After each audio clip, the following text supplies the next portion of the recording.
Good morning, New Life. My name is Pastor Will, one of the servants here at New Life Pres, and it's good to worship with you all here as we continue along in this year. Before I read the scripture passage from 2 Kings chapter 5, just a quick announcement in light of the recent events in Atlanta. I've been in a couple of text groups with different pastors, and one of the text groups has a couple of pastors in Atlanta who minister in there. And I think along with this, there has been some emails and communication from some of the sisters and members of our church. And want to just share that for those of you, well, first of all, in light of what happened in Atlanta, just to say publicly that the Church of Jesus Christ denounces acts of discrimination, anti-Asian motivated acts, and although we can't peer into people's hearts, the circumstances and situations make a difference, and the gospel of Jesus Christ in the church does not stand for such acts of evil and tragedy. And the gospel, even in our passage today, which talks about the little girl who has no name, and Naaman, who is a leper, is not about exclusivity, but inclusivity. It is not about targeting those who are in a more difficult circumstance, but really using people of power and position in order to help those who are in need. And for all the members and the sisters that have been reaching out in various ways who are hurting, there has been a rainbow of emotions such as anger and tears, those who are simply bitter. And I think the Bible may possibly just call all that grieving. And we just want to encourage the members or even the sisters of our church who have been potentially triggered or reacting in an understandably challenging way that the elders and the leaders of this church are here to pray for you. And if you need help or counseling or just simply prayer, to please reach out, as we will try to reach out in ways that we can on behalf of the church. And as a reminder, many of you probably have received an email from our sister Anna Kim. And Anna and our sister Sarah Yu will be hosting and leading a prayer meeting tonight for women in a church parking lot tonight at 7:30.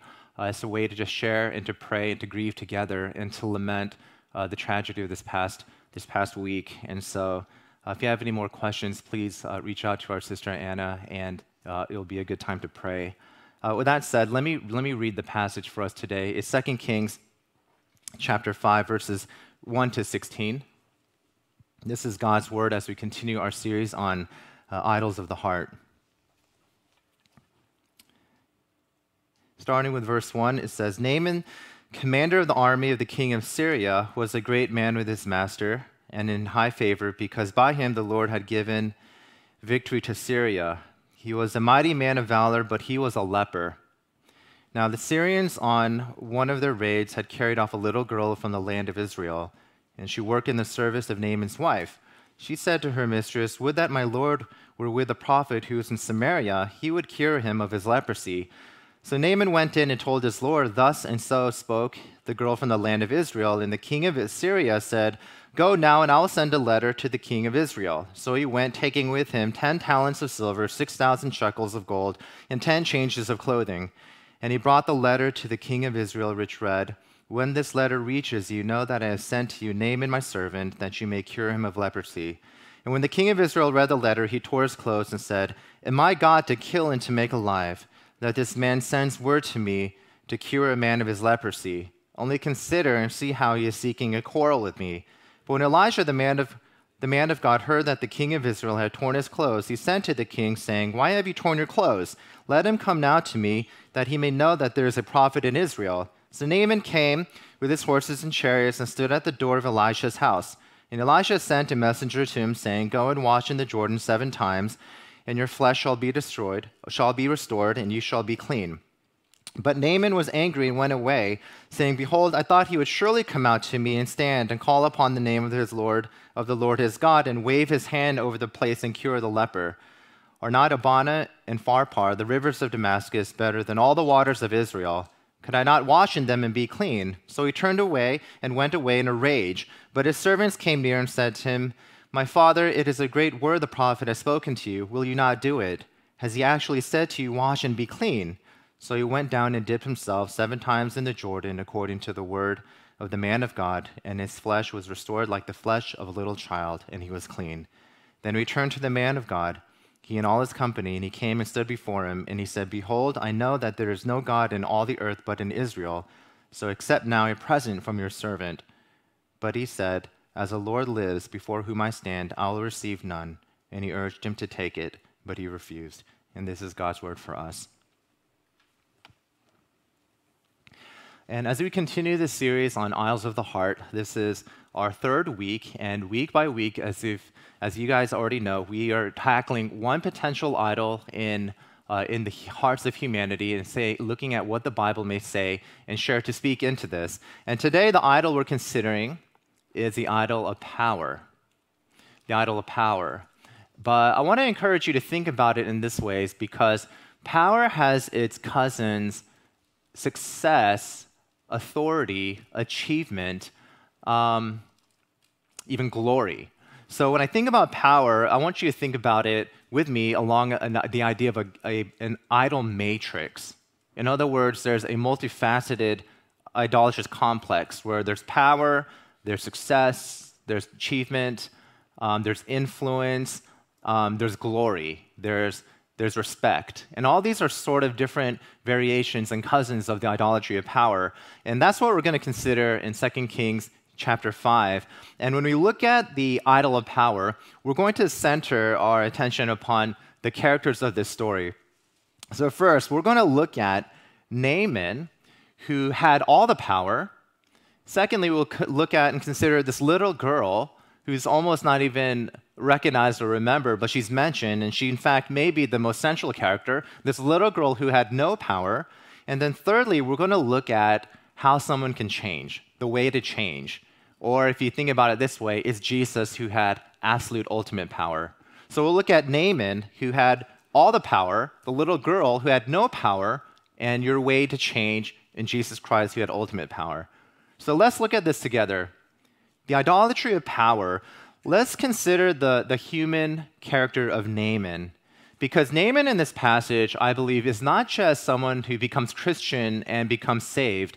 Naaman is the person of power. He represents glory. He represents connections, the insider. He represents power, and he represents success.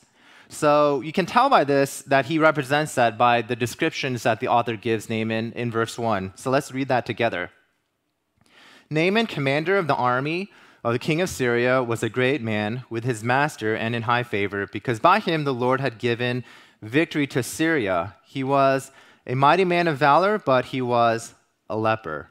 Now, even in verse 1, we see that Naaman represents glory and success and power just simply by the adjectives and descriptions of him. He's a commander. And in fact, the commander of the army of Syria, which according to one commentator, Syria was the greatest and most powerful army in the entire land. So Naaman was the chief general. He was second in command behind the king. He was the commander of the army of the king of Syria. But not only that, he was also someone who had connections. The king gave him high favor, high esteem. He is described here as a great man. In fact, later on in that latter part of verse 1, he's a man of valor, a man of gravitas. I mean, this is a wonderful description of someone who is in a position that, if we're honest, many of us ascribe to be. A great man, a man of valor. He had a lot of power. He was in command in the general of the second in command of the greatest army in the land, and also he had connections. He had the ear of the king. He could go to him personally. So in every facet, this is Naaman. But this is one thing, friends. Although he was powerful and successful, he was famous and well-known, he had credentials, he had the best resume, he was well-connected, there was one thing that messed it all up for him, and it's mentioned very quickly at the end of verse 1. It says, but he was a leper. All these great descriptions, this wonderful plethora of different adjectives about power, success, glory, but it ends there almost unnoticeably, but he was a leper. Now, the reason that's important is because the fact that Naaman had leprosy meant that his life was still imperfect. So in other words, leprosy, which may be Hansen's disease, but it could have been as bad as his fingers and his arms falling off, but at least it meant he had a skin problem, he was deformed, but in that social context, he was an outcast. He was always reminded that he was, according to Jewish law, ceremonially unclean. When he looked in the mirror, he would see his leprosy. For all who Naaman was, and all that he accomplished, all that he had being a man of valor, all his connections, what was still unsatisfying in this man's life was that he was a leper. What was still disappointing, the reason he couldn't fully be accepted, fully appreciated, fully happy and joyful, was because he was a leper. The one thing in his life that always ate at him. And that means that there's still something wrong in his understanding of himself and his identity, something he's dissatisfied, something missing. He wasn't fully happy. There's something he wanted more out of life, this leprosy. In fact, that little phrase, but he was a leper, is what drives the entire plot of this story. This is why Naaman goes over to the king, because this little girl says, I know someone who could heal Naaman of his leprosy. Naaman goes to the king of Syria, gets all this money, all the horses that he could, this clothes, and he brings all this money with a letter of recommendation and goes to the king of Israel. King of Israel references him to Elijah the prophet. Elijah sends out the secretary, says, go dip yourself in the river Jordan, which Naaman does, and he comes out clean. It drives the entire section and passage of this chapter, all with that little phrase. He was valiant, he was great, but he was a leper. Friends, I think the application for you and me is to recognize as powerful, as successful, as connected, as well-known and famous as Naaman was, he was deeply and potentially unsatisfied. He goes to great lengths to cure himself of this leprosy. And it shows that the idolatry of power potentially is not going to cure you. It can't satisfy. It can't bring you the deep level of happiness that you think it can, because only Jesus Christ can do this.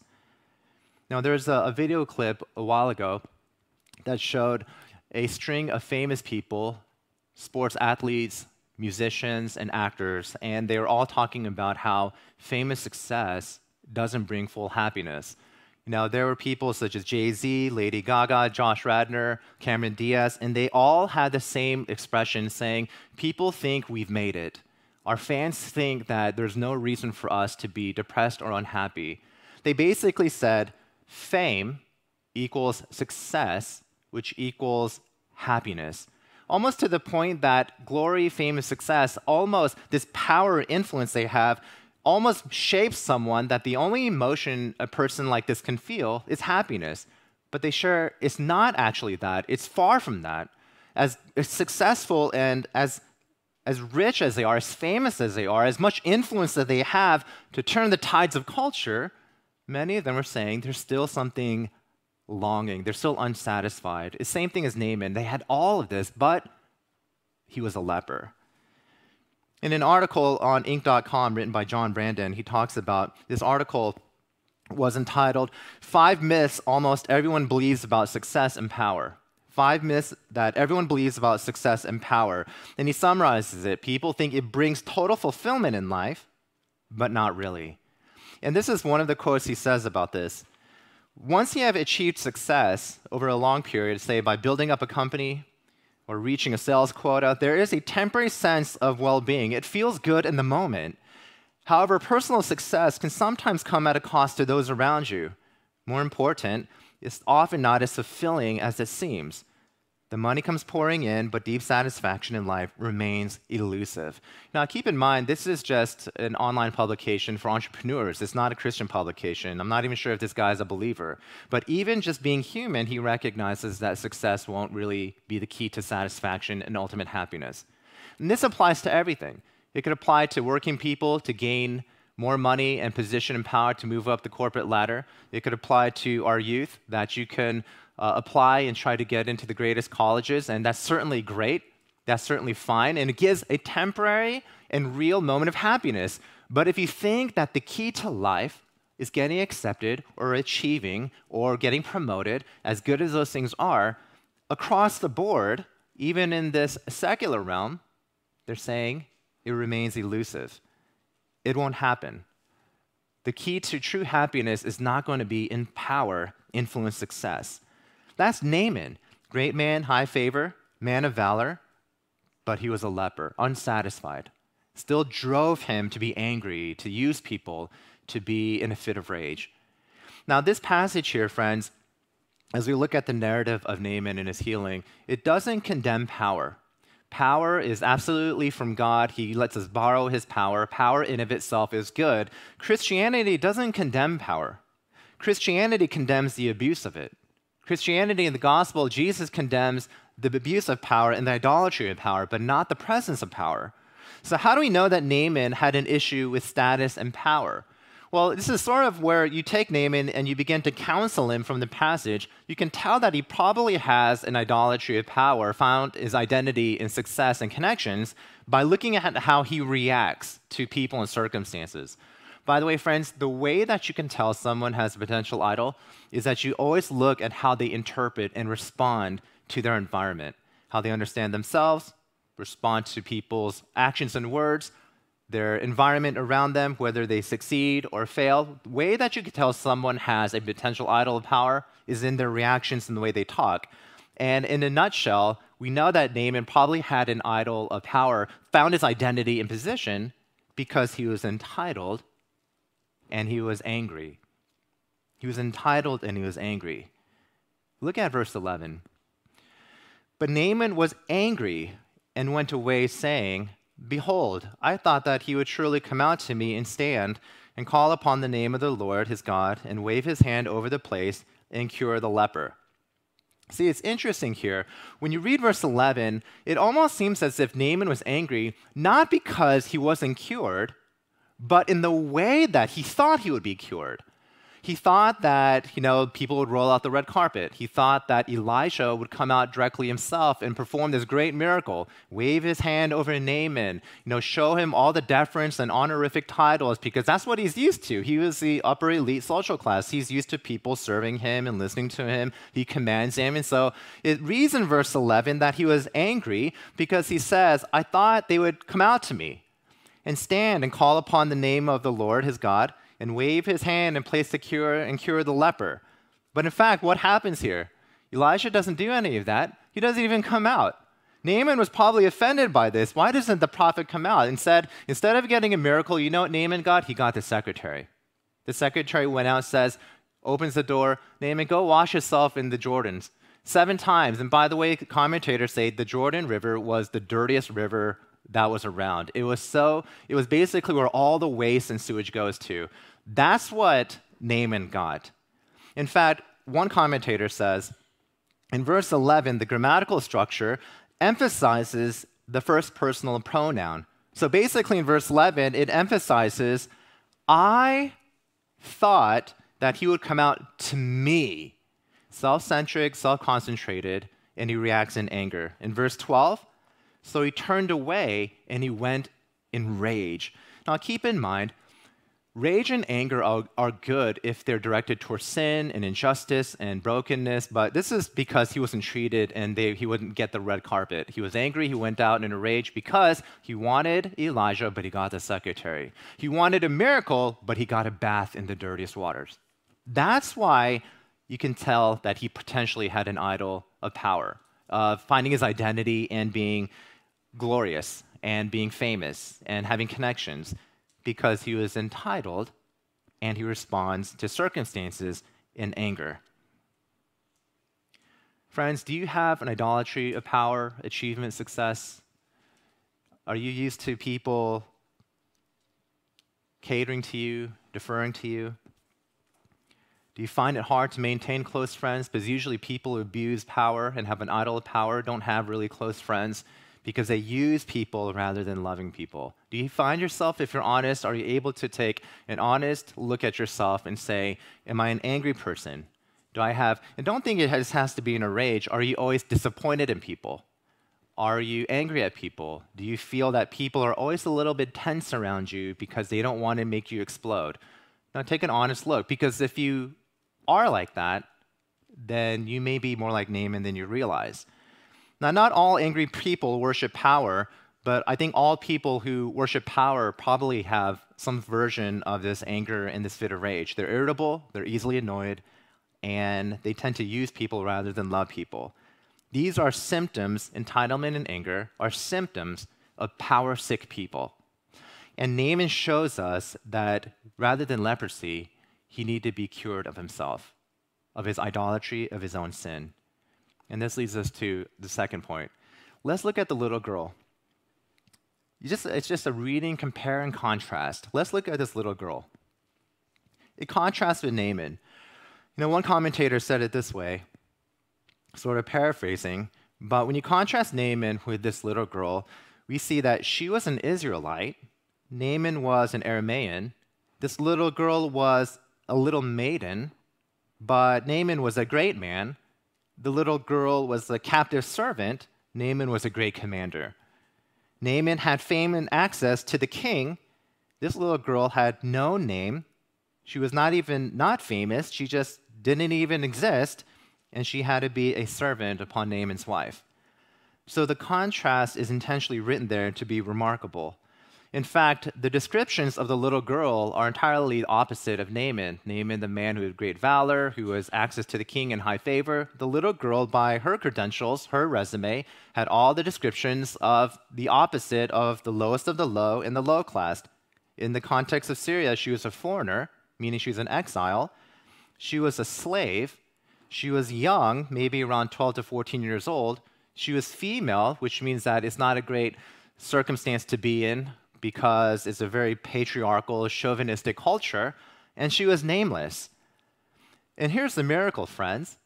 Being all this little girl, she was in exile in a foreign land, a foreign home, serving a foreign wife, but she wasn't angry or bitter.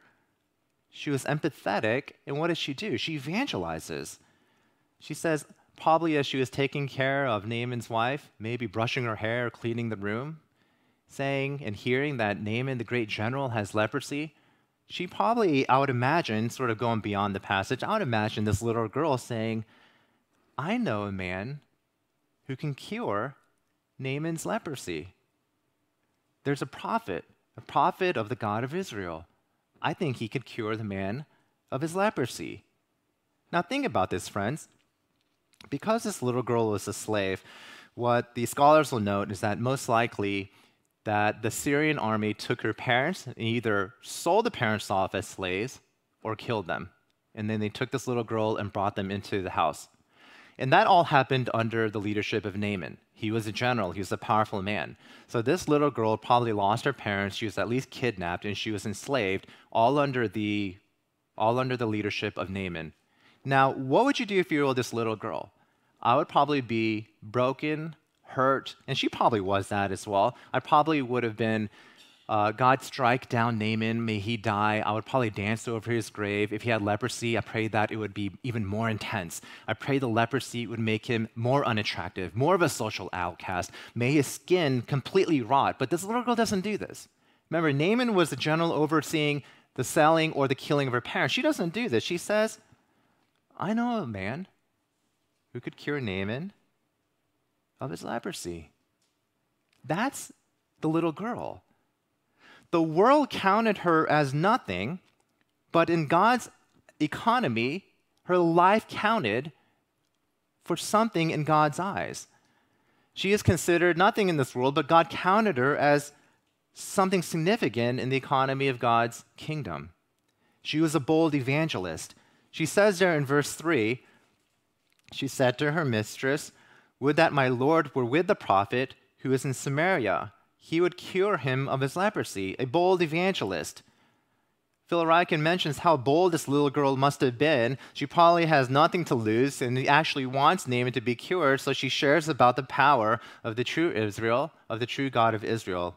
I know a prophet in Samaria who could cure him of his leprosy. Friends, there's a clear contrast here. There's someone who potentially idolizes and finds his identity in power, and then you have this little girl who finds her identity in a relationship with her Lord. Even one commentator notes that this little girl is contrasted not just with Naaman, but also the king of Israel, Because when Naaman goes with this letter and says, please heal me, the king of Israel is frustrated, he's angry, the king of Israel is frightened. This frightened king who is in the position of all power is scared. This little girl who had no power is cool and confident. Verse 3, there's a prophet who can heal him. The reason, I think, is because I think she knew who her Lord was. She didn't have power and success and achievement. She didn't have the credentials and resume. She didn't find her sense of worth and identity in the way that the generals of the world did, in the leaders of this world, the aristocratic class. She didn't have any of that. She only knew who her God was. And that's the way that we were called to live. Not just by following this little girl as an example, not just that, because that would just be moralism, but to be transformed to find our identity also in our relationship with God. See, this leads us to our last point, the way to change. You may be thinking, if you walk away, don't be like Naaman, be like this little girl. But that's moralism. That's just an Aesop's fable. That's not the lesson of Christianity. Christianity does give examples and say we learn from these characters, but if you walk away and say, don't be like Naaman, be like the little girl.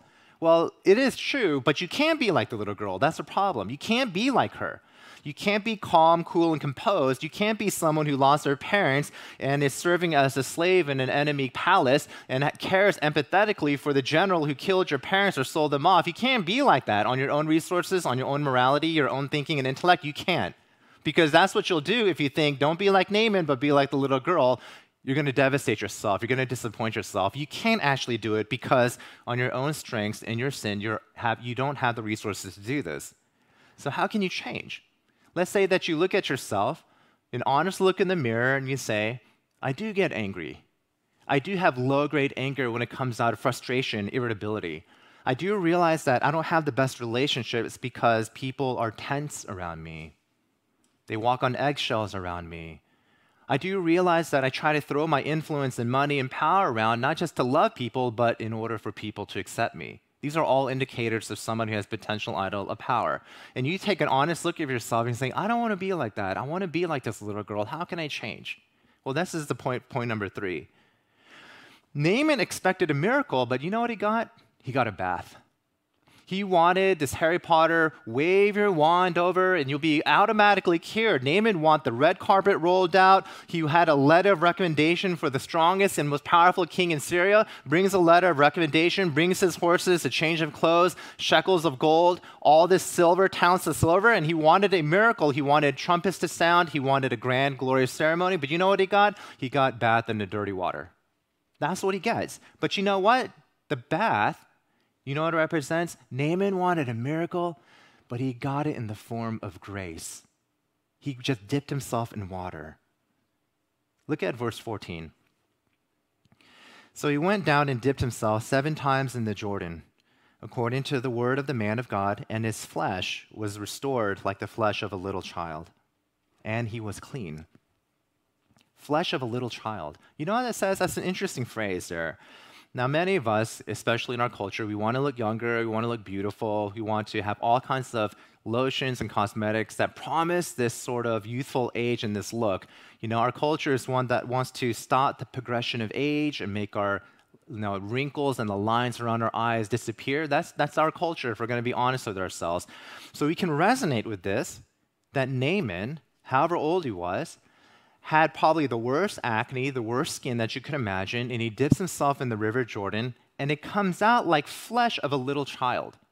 It's not just that his face and his complexion cleared up, his skin and his flesh, his appearance was like a little child. You know what that means? It means he wasn't just clean, he was restored. It means that his face didn't just clear up, but he was renewed. It even says that his flesh was restored like the flesh of a little child. He almost dips himself in the river, this dirty water, and it's almost like he has baby clean skin like a newborn baby, like a little kid. See, Naaman, we see the way that he changed was that he wanted a miracle, but he got a dirty bath. He wanted a magic wand, but he got a dirty bath. He got grace. He thought he could buy his salvation, he could buy his cleansing, but he ended up just receiving it. He thought he could buy it. Boast in it. 10 talents of silver, 6,000 shekels of gold, 10 changes of clothing. I don't know what that means in monetary terms, but that's a lot of money. This is money that a powerful man has. He thought he could throw it out and he could get this. He thought he could actually buy his leprosy off. Remember, he had everything that everyone wanted. Man of valor, connections, high favor, but he was a leper. And that one thing that was just kicking him in the side, the one thing that made him unsatisfied, dissatisfied, that one thing that aggravated him where he couldn't find complete peace, but he was a leper. He thought he could buy that away. He could throw this money and power and he thought he could buy that away, but he couldn't because you can't earn your way that way. You can't achieve your way that way. You can't merit yourself in order to get rid of that, but you have to receive it. You dip yourself in the water. It was free. It was actually the easiest thing to do. You can't boast about it. You can't brag about it. All you do is jump in the dirty bath and be cleansed, and your skin turns like baby new flesh. Crystal clean, clear, vibrant, young. He wasn't just cleaned, he was renewed. In other words, friends, the way that Naaman was able to change was to admit that he was unable to change himself. He couldn't purchase his change. He couldn't transform himself. He had to receive it. He had to dip himself in the water, and it had to be through the prophet of God that told him salvation is in the Lord alone. Well, how do we know that Naaman changed? And this is some things that you could look for yourself. Well, one, we do see indications that Naaman changed in his attitude, in going from anger and rage to thankfulness. So look at with me verse 15. Then he returned to the man of God, he and all his company, and he came and stood before him, and he said, Behold, I know that there is no God in all the earth but in Israel, so now accept now a present from your servant. Now, some commentators say that Naaman is still trying to pay for his leprosy, but I don't think so, because he prefaces this in verse 15, and he says, Now I know there's only one real God. And it doesn't say that he's trying to buy his way in there. He says that he wants it as a present.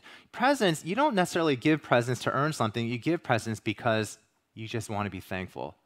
So his attitude and his demeanor changes. He doesn't try to use his resources to build himself, but he uses it out of thankfulness. There's a transition in his attitude. There's a transition in the feeling and the indicators of his personality. And one other thing we see here is that it seems, at least by indicating later on, the verses that we didn't read, that Naaman goes back and he has a different sense of authority. He says there's only one true God, but then he gets permission from Elijah because Naaman says, I got to go back to Syria. I got to go back to work. And sometimes my work as a general means I got to go into the temple of Rimmon.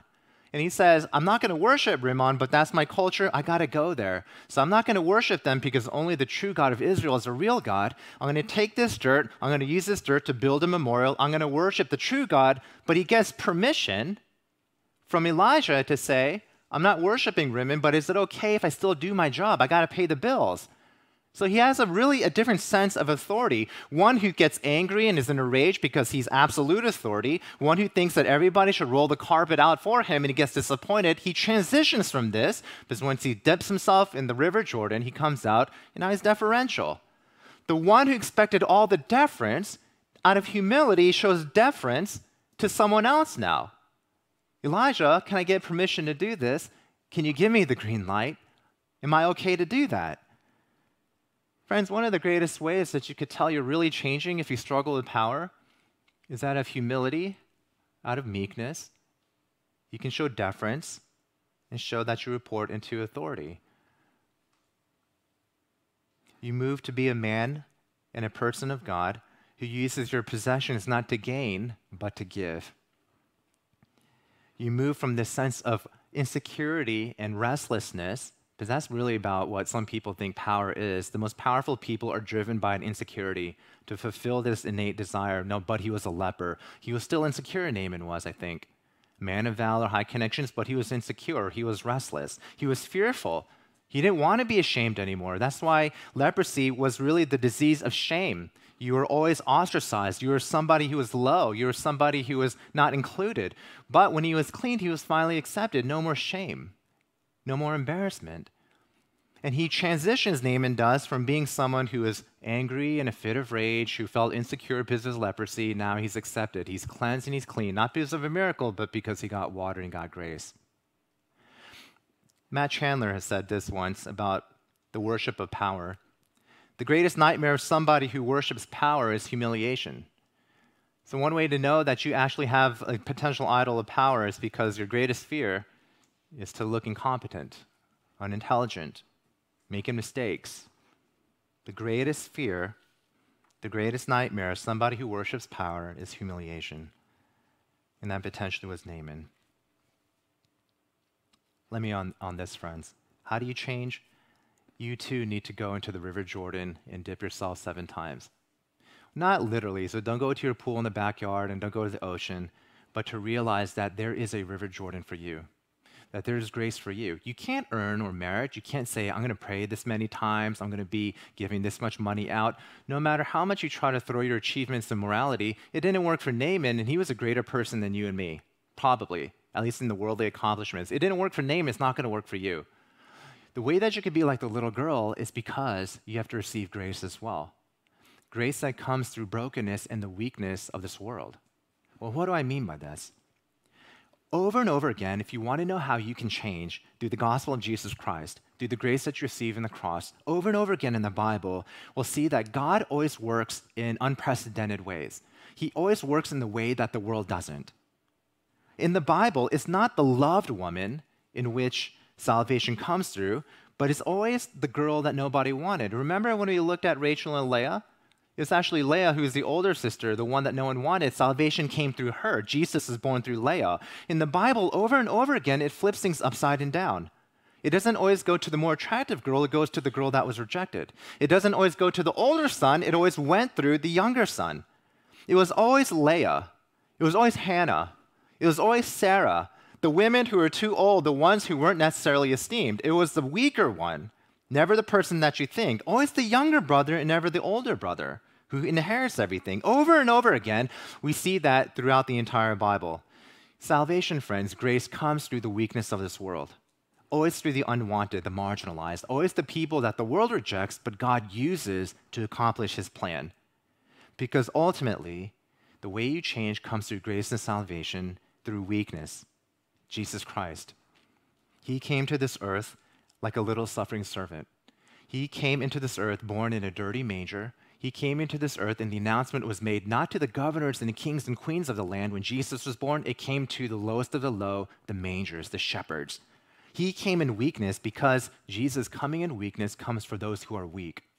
That means if you can actually be wise enough to say, I'm unable, I'm not possible, I'm not strong enough, I'm actually really weak, totally unweak, completely weak. I can't save myself, I can't be cleansed. If you could be strong enough to say that you're weak, then Jesus who comes in weakness will be able to transform and change you. So no longer do you find your identity in power, but that you could use power for the kingdom, that you could help those who are in a position of no power. If you accept Jesus, who had all the power in the world, infinite absolute power, but gave it up on the cross because he came in weakness, weakness for your weakness and mine, then you can come out and receive Jesus and his grace, and in weakness, embrace the strength of the gospel in Christianity. If you're willing to admit, I idolize power, I get angry at people, I'm irritable, I use people, my greatest nightmare is going to be humiliation, that I'm incompetent, not good enough. If you're able to say this, then and only then can you look to Jesus Christ, who came in weakness but was raised in power and in glory for your salvation and mine. Brothers, sisters, friends, let's turn to the Lord. Let's take a moment to pray. Father, we thank you so much that although we like to think apart from you, God, that we are strong and independent and autonomous, that your word tells us that we were created to be dependent, to be meek and broken, and that Jesus models this and empowers this as he comes into this world in human flesh, taking on our sins to die on the cross and giving us his righteousness, his power, his identity and glory. Lord, help us to be strong enough to admit that we are weak, that we can't cleanse ourselves, that we can't cure this quote-unquote leprosy in our lives, but that we could be accepted and wholly embraced because of what Jesus has done for us. We thank you so much, and we pray all this in Christ's name. Amen.